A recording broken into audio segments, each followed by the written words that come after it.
72 000 tonnes. C'est le poids du porte-avions japonais Shinano. À l'époque, aucun navire de ce type n'avait jamais été aussi colossal. Rien d'aussi grand n'avait encore existé et rien d'aussi massif ne verrait le jour avant au moins 10 ans. Pour donner un ordre d'idée, il dépassait le Titanic et la plupart des cuirassés de la Seconde Guerre mondiale. C'était une ville flottante, longue comme 3 terrains de football, protégée comme une forteresse, avec un pont d'envol si épais qu'il pouvait encaisser des bombes capables de pulvériser n'importe quel autre porte-avions. Les Japonais le disaient insubmersible, conçu pour résister à 20 impacts de torpilles, 20. À titre de comparaison, la majorité des porte-avions de la guerre sombraient après 3 ou 4 coups au but. Le Shinano, lui, avait été pensé pour en absorber 20 et continuer à combattre. Il ne survivra que 10 jours. Dans la nuit du 29 novembre 1944, à peine sorti du chantier naval pour son voyage inaugural, le Shinano fend l'obscurité du Pacifique, escorté par 3 destroyers. À son bord, plus de 2000 hommes, des cargaisons de matériel et des avions destinés aux Philippines, l'un des derniers espoirs désespérés du Japon pour reprendre l'initiative navale dans une guerre déjà en train de lui échapper. Quelque part dans cette même nuit, un chasseur solitaire est à l'affût. Le sous-marin américain USS Archer Fish, commandé par Joseph Enright. Un officier qui a tout approuvé et plus rien à perdre. Au cours des 7 heures suivantes, Enright lancera 6 torpilles contre la plus grande cible jamais attaquée par un commandant de sous-marin. 4 atteindront leur but.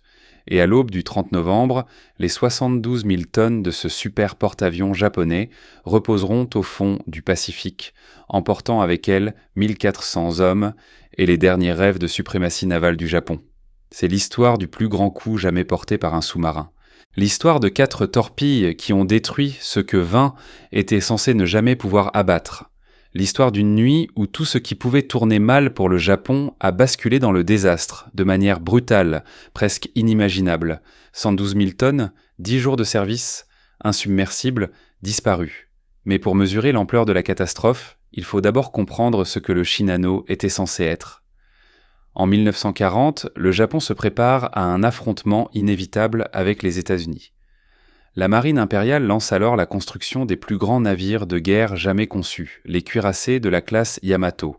Le Yamato et le Musashi déplacent chacun plus de 70 000 tonnes et portent des canons de 460 mm capables de projeter des obus de la taille d'une petite voiture sur plus de 25 km. Un troisième devait suivre. La coque numéro 110 est mise sur cale en mai 1940, à l'arsenal naval de Yokosuka. À l'origine, elle est pensée comme le Shinano, 3e cuirassé géant de la classe Yamato. Puis survient le 7 décembre 1941. Pearl Harbor marque un tournant irréversible. La guerre navale a changé de nature. Désormais, ce sont les porte-avions et non plus les cuirassés qui dominent les océans. 6 mois plus tard, la bataille de Midway enfonce définitivement le clou lorsque le Japon perd 4 de ses principaux porte-avions en une seule journée. En juin 1942, la marine japonaise tranche. La coque 110 ne sera jamais un cuirassé. Elle deviendra un porte-avions. Mais pas n'importe lequel. Le plus grand, le plus blindé, le plus résistant jamais imaginé, c'est là que le Shinano devient un navire à part. La plupart des porte-avions sont conçus pour la vitesse et la capacité aérienne. Leur coque est relativement légère, pensée pour lancer et récupérer des avions rapidement, pas pour encaisser les coups. Ils sont faits pour éviter les attaques, non pour les subir. Le Shinano, lui, est différent. Parce qu'il est né comme un cuirassé, il en possède l'armure, une ceinture de blindage de 40 cm le long de la ligne de flottaison, un pont d'envol blindé de 20 cm d'épaisseur, là où la plupart des porte-avions se contentent de ponts en bois. À l'intérieur, une compartimentation étanche extrême, divisant le navire en centaines de sections hermétiques. La philosophie est simple, presque révolutionnaire, construire un porte-avions capable d'encaisser tout ce que l'ennemi peut lui infliger, et de continuer à opérer. Les architectes navals japonais estiment alors que le Shinano peut survivre à 20 impacts de torpilles répartis sur la coque avant que les voies d'eau ne deviennent fatales. 20. À Midway, l'USS Yorktown avait sombré après seulement 2 torpilles. Le Ark Royal britannique avait coulé après une seule. La plupart des porte-avions s'en sortaient déjà bien s'ils survivaient à 3 impacts. Le Shinano était censé être invulnérable. Mais bâtir le plus grand porte-avions du monde alors que la guerre est en train d'être perdue pose des problèmes très concrets. En 1944, le Japon est étranglé. Les sous-marins américains déciment ses lignes de ravitaillement. Les bombardiers frappent les villes. Les îles du Pacifique tombent les unes après les autres. Et surtout, les forces américaines s'approchent dangereusement des îles principales. L'arsenal de Yokosuka, où le Shinano est encore en construction, se retrouve désormais à portée des bombardiers B-29. En novembre 1944, la marine japonaise prend une décision précipitée. Mettre le Shinano en service immédiatement, le faire sortir du chantier et le déplacer vers un site plus sûr pour y achever son équipement. Le 19 novembre 1944, le Shinano est officiellement admis au service actif. Il est loin d'être prêt. Les portes étanches ne sont pas toutes installées. Les systèmes de lutte contre les avaries ne sont pas pleinement opérationnels. Le navire est techniquement apte à naviguer, mais à peine. L'équipage n'a pas encore terminé son entraînement, mais le navire est jugé suffisamment apte à la mer pour une courte traversée, et cela devra suffire. Le plan est simple, quitter Yokosuka et rallier la base navale de Kure à environ 340 km le long de la côte japonaise où le Shinano pourra être achevé à l'abri. Un trajet bref. Longer les côtes, 3 destroyers pour l'escorte, naviguer de nuit afin d'éviter les avions américains. Qu'est-ce qui pourrait mal tourner ? Le 28 novembre 1944, à 18h, le Shinano appareille de Yokosuka. Le commandement est confié au capitaine Toshio Abe, officier expérimenté, mais qui n'a encore jamais dirigé un navire de cette taille. À bord se trouvent 2176 officiers et marins, auxquels s'ajoutent plusieurs centaines d'ouvriers civils, toujours occupés à installer des équipements. Le porte-avions transporte des approvisionnements, une cinquantaine d'avions d'entraînement, des pièces de rechange, des munitions et du carburant. Son véritable groupe aérien opérationnel n'est pas encore embarqué. Il sera affecté une fois le navire arrivé à Kure. Les destroyers d'escorte prennent leur position. Isokaze, Yukikaze et Amakaze. Des bâtiments aguerris, vétérans de nombreux combats.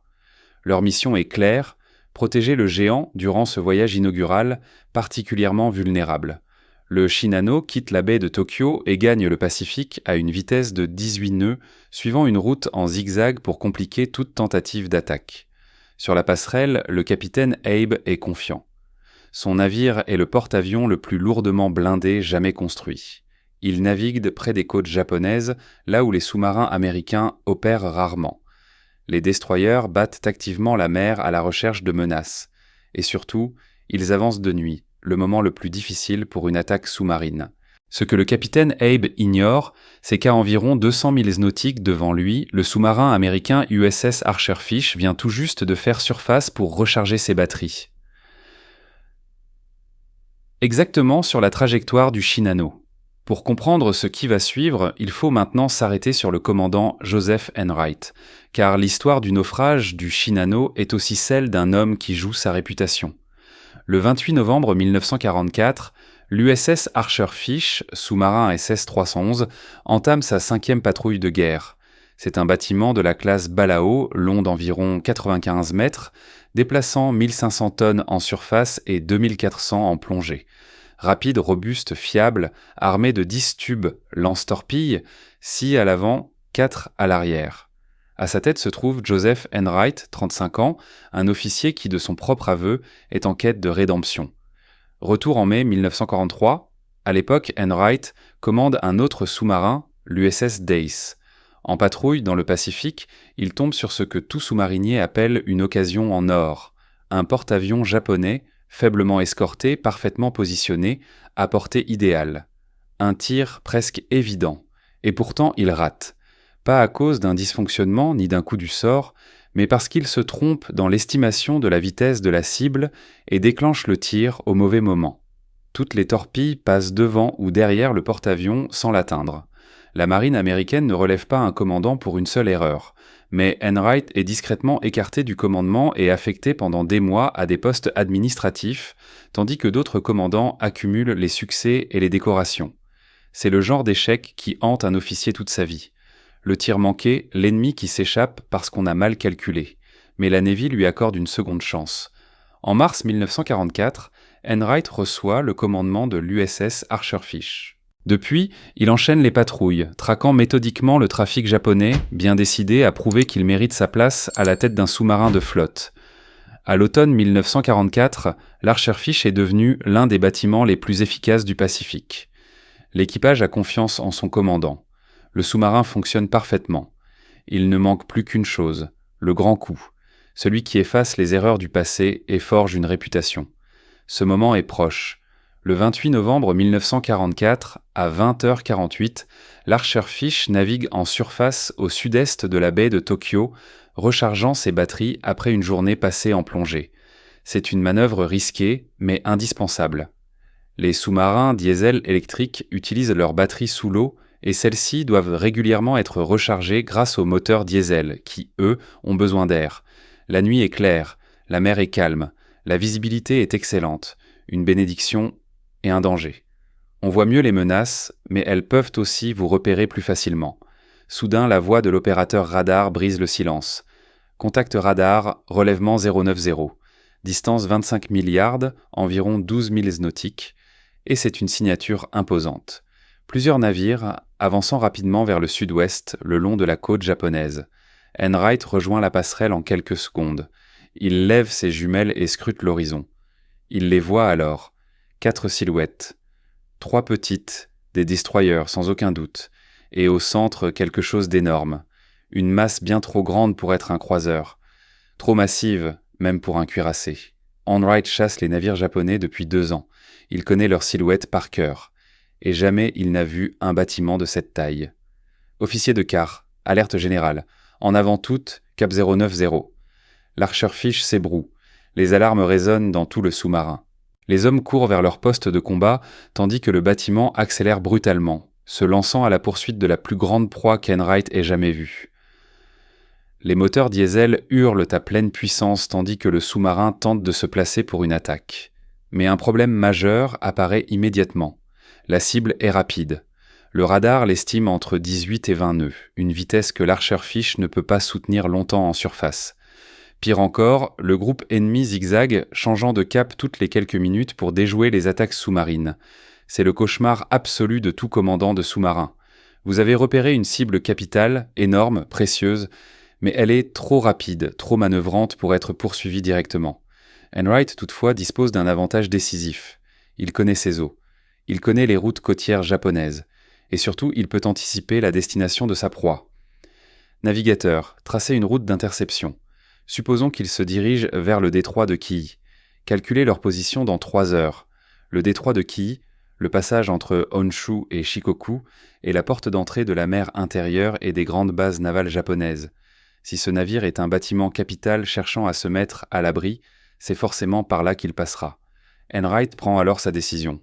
Plutôt que de poursuivre directement la cible, il va la devancer. L'Archerfish va foncer plein sud, se placer sur la trajectoire probable du groupe japonais et attendre. C'est un pari calculé. S'il se trompe sur la destination, il perdra le contact et laissera filer l'occasion. Mais s'il a vu juste, il se retrouvera en position idéale pour frapper. Pendant les 4 heures suivantes, l'Archerfish file vers le sud à vitesse maximale.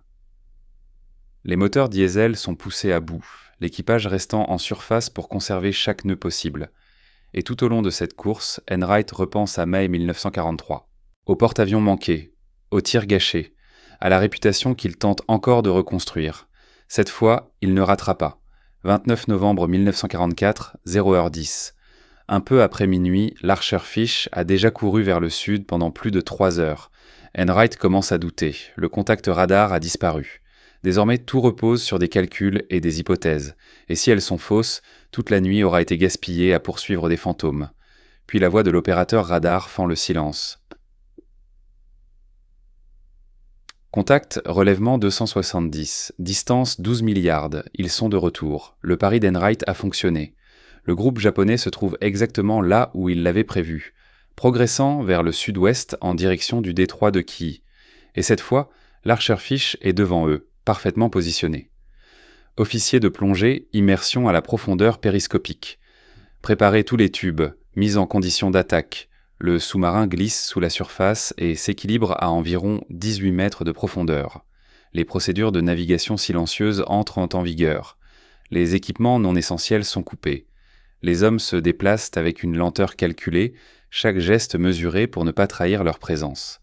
L'archerfish devient un fantôme, immobile dans l'obscurité du Pacifique, attendant que la cible vienne à lui. Enright relève le périscope. Et pour la première fois, il voit clairement ce qu'il traque. Mon Dieu! Dans l'oculaire apparaît quelque chose qui semble irréel. Un porte-avions d'une taille démesurée, au point de faire paraître tous les autres navires qu'il a connus comme des jouets. Le pont d'envol s'étire sur près de 270 mètres, plus long que 3 pâtés de maison. L'îlot se dresse comme une montagne d'acier. La masse de la coque déplace l'eau avec une telle puissance qu'une vague d'étrave reste visible même dans la nuit. Enright connaît par cœur les silhouettes des porte-avions japonais. Akagi, Kaga, Shokaku, Zuikaku, ceux de Pearl Harbor, ceux de Midway. Mais celui-ci n'est aucun d'entre eux, c'est autre chose, quelque chose de nouveau. Un navire dont aucun rapport de renseignement n'a jamais parlé, un super porte-avions. Ce qu'Enright ignore, ce qu'il ne peut pas savoir, c'est qu'il observe le Shinano, le plus grand porte-avions jamais construit, le secret naval le mieux gardé du Japon, à tel point que même la plupart des officiers japonais ignorent son existence. Mais Enright n'a pas besoin d'en connaître le nom. Il lui suffit de le couler. Le problème, c'est que la cible est rapide, manœuvre constamment et bénéficie de 3 destroyers d'escorte qui ratissent activement la zone. Attaquer un navire aussi massif sous une telle protection est extrêmement dangereux. Les destroyers sont équipés de sonars, de grenades sous-marines et appliquent des tactiques anti-sous-marines agressives. S'ils repèrent l'archerfish avant le tir, le chasseur deviendra la proie. Enright doit s'approcher à moins de 3000 yards pour un tir optimal, mais sans se rapprocher au point d'être détecté. Cap 240, en avant un tiers. Préparez les tubes 1 à 6. Le sous-marin manœuvre lentement, en silence, se mettant en place pour l'attaque. Le calculateur de tir, un ordinateur mécanique analogique, reçoit les données, vitesse de la cible, relèvement, distance, angle à l'étrave. Mais un obstacle persiste. La cible continue de zigzaguer. Toutes les quelques minutes, le Shinano change de cap, appliquant la doctrine anti-sous-marine classique. Chaque modification invalide la solution de tir et oblige Enright à tout recalculer. C'est là toute la subtilité de la guerre sous-marine. Il ne suffit pas de lancer des torpilles, il faut prédire l'endroit exact où la cible se trouvera au moment de l'impact. Les torpilles filent à environ 45 nœuds. La cible avance à 18 nœuds. On ne tire jamais là où le navire est, on tire là où il sera. On ne tire jamais sur la position actuelle de la cible, mais sur l'endroit où elle se trouvera dans 90 secondes. Se tromper, c'est gaspiller des torpilles et alerter les escorteurs. Réussir, c'est envoyer par le fond la plus grande cible jamais engagée par un sous-marin. Pendant 40 minutes, Enright traque le Shinano. Il observe ses zigzags, analyse son cap moyen, affine ses calculs, attendant l'instant parfait. À bord, le silence est total. La tension est presque palpable. Tous savent que c'est l'occasion d'une vie, un genre de cible qui ne se présente au mieux qu'une seule fois dans une carrière. Puis Enright le voit. Le Shinano achève une embardée et se stabilise sur un nouveau cap. Pour quelques minutes, il suivra une trajectoire droite, régulière, prévisible. C'est maintenant. Relèvement final. Prêt au tube 1 à 6. L'équipe de conduite de tir effectue les derniers calculs. Distance, 1400 yards. Vitesse de la cible, 18 nœuds. Angle à l'étrave, 70 degrés tribord. Salve échelonnée avec un léger écart entre chaque torpille pour maximiser les chances d'impact. La main d'Enright reste suspendue au-dessus du bouton de tir. Il pense à mai 1943. Au porte-avions manqué, à chaque erreur de calcul de ce jour-là. Pas cette fois. Feu 1, feu 2, feu 3, feu 4, feu 5, feu 6. 6 torpilles, Mark 14 quitte les tubes avant de l'archerfish à intervalles de 4 secondes. Chacune pèse plus d'1,5 tonne, emporte près de 300 kg de torpex et file à 46 nœuds en direction de la masse noire qui se profile dans la nuit. Torpille en marche, trajectoire normale. Et vient alors la pire partie, l'attente. À 1400 yards, des torpilles lancées à cette vitesse mettront environ 90 secondes à atteindre leur cible. 90 secondes durant lesquelles tout peut basculer. Le Shinano peut virer. Une torpille peut dysfonctionner. Les destroyers peuvent repérer les sillages et contre-attaquer. À bord, on compte en silence. 60 secondes. 70. 80. Puis la première explosion résonne à travers la coque de l'Archerfish. Une onde de choc sourde et profonde, immédiatement reconnaissable pour tout sous-marinier. Impact. Puis un second, puis encore. 4 coups au but. 4 torpilles sur 6 frappent le flanc tribord du Shinano en l'espace de quelques secondes, explosant contre la coque massive du porte-avions. Dans le sous-marin, des cris étouffés éclatent. On ne célèbre jamais bruyamment sous l'eau, le son porte trop loin, mais le soulagement et l'euphorie sont impossibles à dissimuler. Enright s'autorise un instant de satisfaction. 4 impacts sur un navire de cette taille devraient être dévastateurs. 4 torpilles, chacune chargée de centaines de kilos d'explosifs, déchirant la coque. N'importe quel navire ordinaire serait déjà hors de combat, voire en train de sombrer. Mais le Shinano n'est pas un navire ordinaire. Revenons maintenant de l'autre côté, à bord du Shinano. Il est 3h17, le 29 novembre 1944. La majorité de l'équipage dort ou occupe des postes de veille de routine. Le navire navigue depuis 9 heures sans incident. Le capitaine Abe est convaincu qu'ils atteindront Kure sans encombre. Puis 4 explosions titanesques éventrent le flanc tribord. La première torpille frappe au milieu du navire, traverse la coque extérieure et explose dans une chaufferie. Tous les hommes présents dans le compartiment sont tués sur le coup, tandis que l'eau de mer s'engouffre brutalement à l'intérieur. La deuxième torpille touche à quelques mètres de là, perçant une autre chaufferie. De nouvelles voies d'eau, d'autres victimes. Les troisième et quatrième impacts frappent respectivement plus à l'avant et à l'arrière, alignant une série de brèches le long du flanc tribord du porte-avions. C'est précisément là que la conception du Shinano est censée entrer en jeu. Rappelons-le, ce navire a été conçu pour encaisser 20 torpilles. Sa compartimentation étanche doit permettre de contenir les inondations, même en cas de multiples brèches. La doctrine de lutte contre les avaries est claire. Isoler les compartiments touchés, pomper l'eau, préserver la flottabilité et la stabilité. Et dans un premier temps, le système semble fonctionner. Le capitaine Abe reçoit les premiers rapports. 4 torpilles ont frappé. Plusieurs compartiments sont inondés. Mais le navire avance toujours. Les machines tournent, la gîte sur tribord est visible mais encore acceptable. Abe évalue la situation. Les dégâts sont sérieux, mais paraissent maîtrisables. Le Shinano peut encore rejoindre Kure. Une fois à l'abri dans un port protégé, les réparations seront possibles. Il ordonne de maintenir le cap et la vitesse. Les équipes de sécurité sont déployées pour colmater les brèches et activer les pompes. Les destroyers d'escorte reçoivent l'ordre de traquer le sous-marin, sans ralentir le convoi. Ce que le capitaine Abe ignore, c'est que le Shinano cache une faiblesse mortelle. Mis en service prématurément pour échapper aux bombardements américains, le navire n'est pas achevé. De nombreux systèmes restent incomplets. Et surtout, toutes les portes étanches ne sont ni installées ni pleinement fonctionnelles. Sur le papier, chaque compartiment inondé devrait être isolé. En réalité, l'eau se propage. Elle s'infiltre à travers des cloisons inachevées, des ouvertures temporaires laissées pour l'installation d'équipements, des passages qui auraient dû être fermés et ne le sont pas. Quant à l'équipage, dont beaucoup sont à bord depuis moins de 2 semaines, il ne connaît pas encore suffisamment le navire pour contenir efficacement la progression de l'inondation. 30 minutes après les impacts, la gîte du Shinano est passée de 5 à 10 degrés. Rien d'irréversible, mais déjà profondément inquiétant.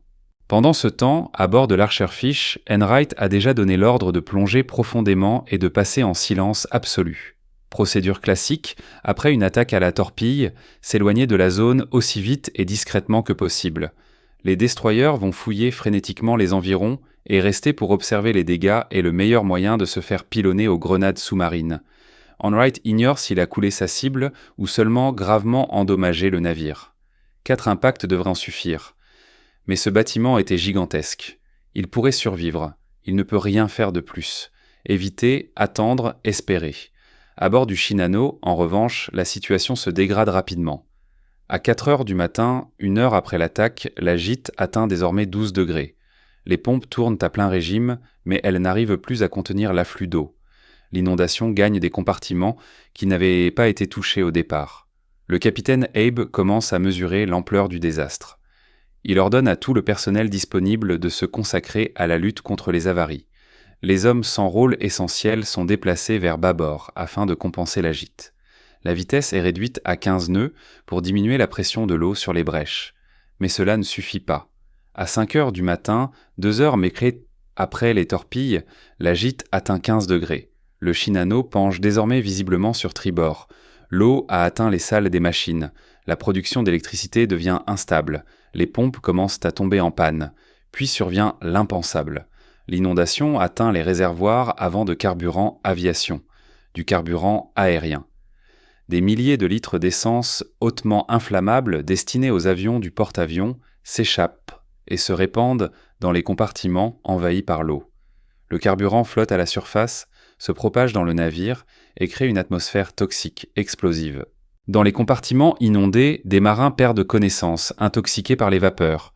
D'autres vomissent, suffoqués par l'odeur chimique insoutenable. Et chacun sait ce qu'impliquerait la moindre étincelle. À 6 heures du matin, 3 heures après l'attaque, la gîte atteint 18 degrés. Le capitaine Abe prend la décision la plus douloureuse de sa carrière. Le Shinano est perdu. L'inondation est hors de contrôle. La gîte s'aggrave inexorablement. Le navire chavirera dans les heures à venir, et si les vapeurs de carburant s'enflamment, l'explosion pourrait anéantir tout le bâtiment. Abe ordonne de préparer l'abandon du navire. À 7 heures du matin, 4 heures après l'attaque, l'aube se lève sur le Pacifique. Le Shinano est en train de mourir. La gîte atteint 23 degrés. Le géant penche si fortement sur tribord qu'il devient difficile de se déplacer sur les ponts. Le matériel glisse à travers les compartiments, les hommes s'agrippent aux rambardes pour rester debout. Et le navire s'enfonce de plus en plus à mesure que l'eau gagne de nouveaux espaces. À 7h30, le capitaine Abe donne l'ordre d'abandonner le navire. Mais évacuer un bâtiment de cette taille, avec plus de 2000 hommes à bord, est une épreuve chaotique. De nombreux canaux de sauvetage n'ont jamais été correctement installés, conséquence directe du départ précipité du chantier naval. Les radeaux doivent être mis à l'eau manuellement, et la forte gîte rend presque impossible le lancement des embarcations du côté bâbord. Des hommes se jettent à l'eau. Certains portent des gilets de sauvetage, d'autres non. Les 3 destroyers d'escorte s'approchent au lait pour recueillir les survivants, mais sans oser trop se rapprocher. Si le Shinano chavire brusquement, l'aspiration pourrait entraîner les navires voisins dans son sillage. À 9 heures du matin, 6 heures après l'attaque, la gîte atteint 30 degrés. Le pont d'envol est désormais incliné comme une pente abrupte. Le porte-avions géant bascule lentement sur le flanc. Le capitaine Abe est toujours à bord, avec des centaines de marins qui n'ont pas pu évacuer à temps. Il existe une tradition dans les marines du monde entier. Le capitaine sombre avec son navire. Mais Abe connaît son devoir. Survivre. Témoigner. Expliquer ce qui s'est passé pour éviter que cela ne se reproduise. Peut-être est-il déjà trop tard. À 10h18, 7 heures après l'attaque, le Shinano chavire complètement. L'énorme porte-avions se retourne sur tribord, son pont d'envol faisant face à la mer. Un instant, il reste ainsi, couché sur le flanc, comme une baleine échouée. À l'intérieur, les hommes sont projetés contre les cloisons. L'eau s'engouffre par chaque ouverture, s'en noyant en quelques secondes des compartiments encore secs. Les survivants décriront plus tard des sons dignes de l'enfer, le métal qui hurle, l'eau qui déferle, les cris des hommes prisonniers. Puis le Shinano entame sa plongée finale. La poupe se soulève tandis que la proue disparaît. Les hélices géantes, hautes comme des immeubles de 3 étages, tournent lentement dans l'air. Et dans un grondement sourd, semblable à un tonnerre lointain, le plus grand porte-avions jamais construit disparaît sous la surface. À 10h57, le Shinano n'existe plus. Sur les 2176 hommes embarqués, 1435 ont péri. Certains se sont noyés dans les compartiments inondés. D'autres ont été piégés lors du chavirement. D'autres encore sont morts d'épuisement dans l'eau, incapables d'atteindre les navires de secours. Le capitaine Abe, lui, survit. Il est repêché par l'un des destroyers. Il passera le reste de sa vie hanté par la perte de son navire et de ses hommes. Reste maintenant à comprendre ce que cette catastrophe a signifié pour le Japon, car le Shinano n'était pas un porte-avions comme les autres. Elle était un symbole. La preuve que le Japon pouvait encore concevoir des armes titanesques, rivaliser avec la puissance industrielle américaine et peut-être même inverser le cours de la guerre. et en 10 jours, ce symbole avait disparu. La perte fut si colossale, si humiliante, que le gouvernement japonais la classa immédiatement au plus haut niveau de secret. Même après la fin du conflit, une grande partie de la population ignorait jusqu'à l'existence du Shinano, et encore plus son naufrage. Aux familles des disparus, on parla d'accidents d'entraînement ou d'opérations confidentielles. La vérité resta enfouie. Pour les Américains, en revanche, le naufrage représenta une incroyable manne de renseignements. Car rappelons-le, Enright ne savait pas ce qu'il avait coulé. Il avait compris qu'il s'agissait d'un porte-avions de taille exceptionnelle, mais il était incapable de l'identifier. Lorsque l'Archer Fish rentra à sa base et transmit son rapport de patrouille, les services de renseignement naval accueillirent l'information avec scepticisme. Vous affirmez avoir coulé un porte-avions de 72 000 tonnes, le plus grand jamais construit, un navire dont nous n'avons aucune trace ? Bien sûr, commandant. Il fallut des mois d'analyse, d'interception de communications japonaises et, plus tard, l'étude des archives d'après-guerre pour établir la vérité. L'USS Archer Fish avait bel et bien envoyé par le fond le Shinano, le plus grand navire de guerre jamais coulé par un sous-marin, un record qui tient encore aujourd'hui. Joseph Enright reçut la Navy Cross, juste en dessous de la Medal of Honor.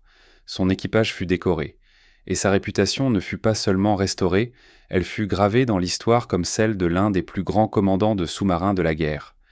L'échec de mai 1943, le porte-avions manqué, fut effacé par le succès de novembre 1944. L'Archer Fish poursuivit ses patrouilles jusqu'à la capitulation japonaise en août 1945. Le sous-marin survécu à la guerre fut ensuite désarmé puis coulé comme cible en 1968. Mais sa légende, elle, demeure, le sous-marin qui tua le géant, le navire qui coula l'insubmersible, et le Shinano lui-même. Était-il fondamentalement mal conçu ? Pas vraiment. Les ingénieurs navals qui étudièrent le naufrage conclurent que si le navire avait été achevé, si toutes les portes étanches avaient été installées, si l'équipage avait été pleinement entraîné, si les systèmes de lutte contre les avaries avaient été opérationnels, il aurait probablement survécu à l'attaque. Mais il ne l'était pas. Il avait été précipité en service, envoyé en mer avant d'être prêt. Avec un équipage inexpérimenté et des systèmes inachevés, le Japon avait fait un pari désespéré. Risquer un navire incomplet lors d'un court trajet ou le laisser au chantier et le perdre sous les bombes américaines. Ils ont choisi la mer, et ils ont tout perdu. Revenons donc au point de départ. 72 000 tonnes, le plus grand porte-avions jamais construit à son époque, conçu pour encaisser 20 torpilles, déclaré insubmersible, 10 jours de service. 4 impacts, 7 heures d'agonie. Le naufrage du Shinano fait partie de ces événements historiques qui semblent presque trop improbables pour être réels. Un super porte-avions, à peine sorti du chantier, croise la route d'un unique sous-marin commandé par un homme cherchant à se racheter. Une attaque parfaite. 4 coups, au but, sur 6 torpilles, et le plus grand navire jamais coulé par un sous-marin disparaît avec 1435 hommes. Mais ce n'est pas seulement une histoire de chance. C'est celle de la préparation qui rencontre l'opportunité. Enright n'est pas tombé par hasard sur le Shinano. Il l'a suivi pendant des heures, a anticipé sa route, positionné son sous-marin avec précision et fait en sorte que chaque calcul compte. C'est aussi une leçon sur le prix de la précipitation. Le Japon avait besoin du Shinano. Alors il l'a envoyé en mer avant qu'il ne soit prêt. Une décision née de l'urgence et d'une guerre déjà perdue. Une décision qui a scellé son destin. Aujourd'hui, le Shinano repose quelque part au fond du Pacifique, à environ 35 milles au sud-est du cap Shiono, au Japon. Il n'a jamais été retrouvé. L'eau est trop profonde et la position exacte de son naufrage n'a jamais été précisément consignée. Mais son histoire, elle, n'a pas sombré. Souvenez-vous du Shinano. Souvenez-vous que le mot « insubmersible » est une promesse que l'océan aime tourner en dérision. Souvenez-vous que le plus grand navire n'est jamais plus solide que sa plus faible porte étanche. Souvenez-vous de l'USS Archer Fish et du commandant Joseph Enright, le sous-marin et l'homme qui ont réussi l'impossible. Souvenez-vous des 1435 marins japonais morts à bord d'un navire qui n'a jamais eu la chance de se battre. Et souvenez-vous que, dans la guerre comme dans la vie, ce sont parfois les plus grandes cibles qui tombent le plus lourdement. 112 000 tonnes, 10 jours, 4 torpilles disparues.